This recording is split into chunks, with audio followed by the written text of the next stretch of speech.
Heart disease में आपको doctor hospital में आप चेस्ट पेन के लिए या ब्रेथलेसनेस के हिसाब से जाते हो और आपको डॉक्टर एंजियोग्राफी करते हैं और फिर आपको एक चार्ट होता है, उस पर आपको ड्रॉ करके परसेंटेज लिखते हैं।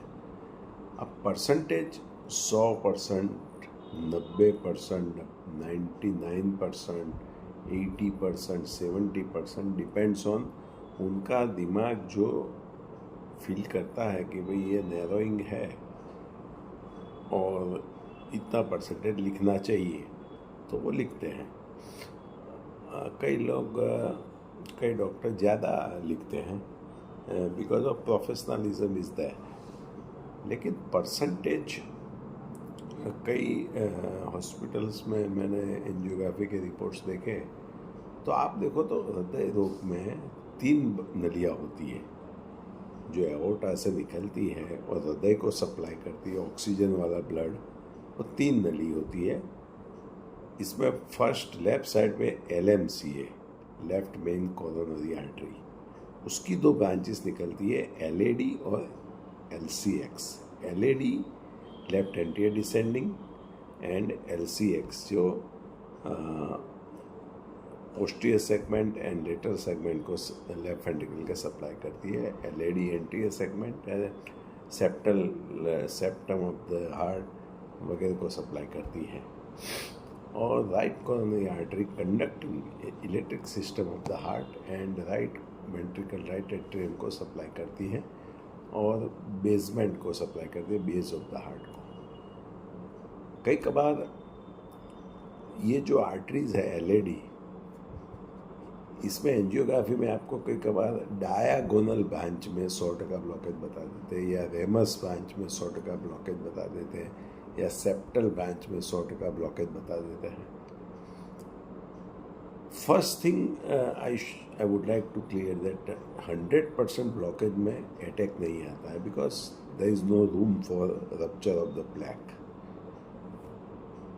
क्योंकि जो थ्रोम्बस होगा तो डॉक्टर एंजियोग्राफी में थ्रोम्बस लिखेंगे, बट वो तो 100% ब्लॉकेज ही लिखा है उसने, तो उसमें अटैक नहीं आता है। सराउंडिंग नेचर का नियम है, कोलेटरल्स चालू होती है जो आप एक्टिव लाइफ जीते हो। तो अदरवाइज क्या होता है कि एक बार आपको अटैक आता है और गोल्डन आवर में आप कोई भी रिवास्कुलराइजेशन प्रोसेस नहीं करते हो, आइदर थ्रू मेडिसिन्स, इंजेक्शंस और through stenting to relieve pain and increase blood supply to the heart muscles, that is depriving of the blood, तो वो हार्ट मसल धीरे धीरे स्केयरिंग फॉर्म में चला जाता है, स्कैर्ड हो जाता है और वो कॉन्ट्रैक्टिलिटी उसकी ख़त्म हो जाती है, वीक हो जाता है, तो पेशेंट का पंपिंग वीक हो जाता है।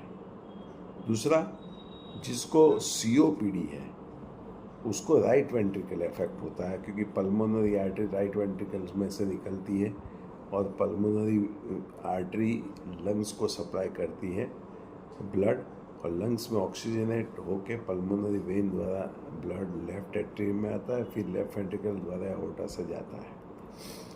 अब मोस्टली जो COPD पेशेंट्स हैं कि जो ब्रोंकाइटिस या स्मोकर्स कफ, स्मोकर्स ब्रोंकाइटिस, अस्थमा, उनको राइट वेंट्रिकल इन्वॉल्व होता है और पल्मोनरी हाइपरटेंशन हो सकता है, और पेशेंट इज ओबेस और नॉन ओबेस।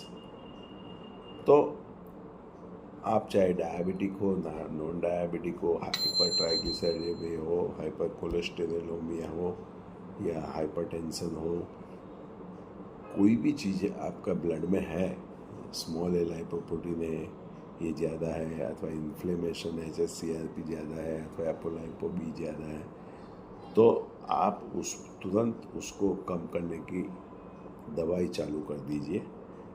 और जो ब्लॉकेज बताते हैं जैसे रेमस, डायगोनल, सेप्टल, फिर ऑब्चुरेटर मार्जिनल ब्रांच आती है, जो LCX में से निकलती है, फिर पोस्टीरियर डिसेंडिंग आर्टरी आती है जो राइट कोरोनरी से निकलती है, and septal and diagonal are from LAD.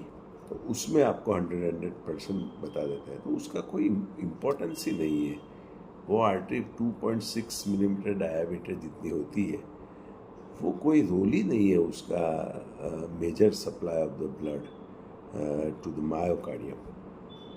तो आप परसेंटेज से परेशान हो जाते हो और वही मगज में घर कर जाता है, एंड देन कोई भी हिसाब से हमको उससे छूटना है ब्लॉकेज से, लेकिन ऐसा नहीं है। ब्लॉकेज ये डॉक्टर का माइंड का एक तरीका है बताने का परसेंटेज, बाकी ऐसा कोई परसेंटेज की प्रिंट नहीं आती है, तो वो आप निश्चिंत हो जाइए।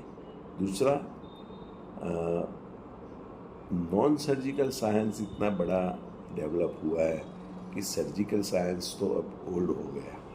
ठीक है, 70s में बाईपास चलती थी, 80s में बलून चले, 90s में स्टैंड चले, रिस्टिनोसिस रिब्लॉकेज होने लगे, फिर enhance external cardiac counter pulsation treatment आया, उसका इंटरनेशनल EECP सोसाइटी बना, और वहाँ से ये 15-20 साल से ये EECP ट्रीटमेंट हार्ट के पेशेंट्स को नॉन सर्जिकल बेनिफिट दे रही है, और बाईपास से बेहतर रिजल्ट और कम पंपिंग वाले पेशेंट्स के लिए तो वरदान रूप है ये treatment, if you are taking by train certified protocol and a trained certified doctor in EECP.